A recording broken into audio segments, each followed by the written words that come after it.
Нарын облусу, Ак-Тала району, Жаң Тилек айылындагы Нурал бала бакчасы. Ачык сабак, тоголок молдо, бөдөнөнүн түлкүнү алдаганы. Саламатсыңарбы менин кичинекей бөбөктөрүм?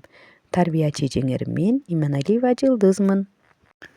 Тоголок молдо Байымбет Абдрахманов 1860-жылы 17-июнда Нарын областынын Ак-Тала районундагы Куртка деген жерде кедейдин үй-бүлөсүндө туулган. Атасынан 14 жашында ажырап, андан кийин аталаш агасы Музоке ырчыны ээрчип, ошонун тарбиясында жүргөн. Өз доорунда сейрек кездешкен сабаттуу адамдардын бири. Балдар адабияты үчүн кайталангыс чыгармаларды калтырган жазгыч акын.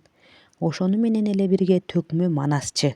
Тоголок молдо 1942-жылы 4-январда өзү туулган Куртка айылында каза болгон. Бөдөнөнүн түлкүнү алдаганы.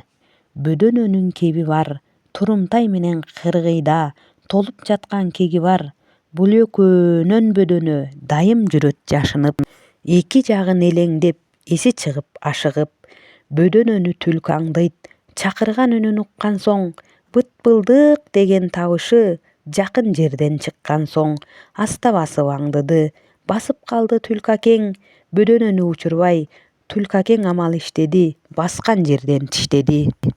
Бөдөнө туруп ойлонду, кутулсам түлкү оозунан, табайын мунун эбин деп, жейдирбейин тегин деп. Арызымды уккун түлкү аке, адал кылып жейгин деп, уккан болсоң сөзүмдү, үлүрөйтпөй көзүңдү, оозуңда мен турамын, угуп жейгин сөзүмдү. Кулкулдатпай тамагың, бул санакты санагын, макул деп түлкү ынанды, санамакка чыдады. Бир десе түлкү бир деди, эки десе эки деп, үч десе түлкү үч деди, төрт десе түлкү төрт деди, беш десе түлкү беш деди.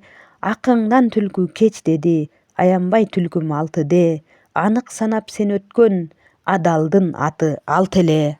Акылдан түлкү шашканда, алты деп оозун ачканда, бөдөнө кетти кутулуп, түлкү калды жутунуп. Алтың менен аңга түш, айтпай койбой не болдум, ширин этин мен чайнап, эзип жебей не болдум.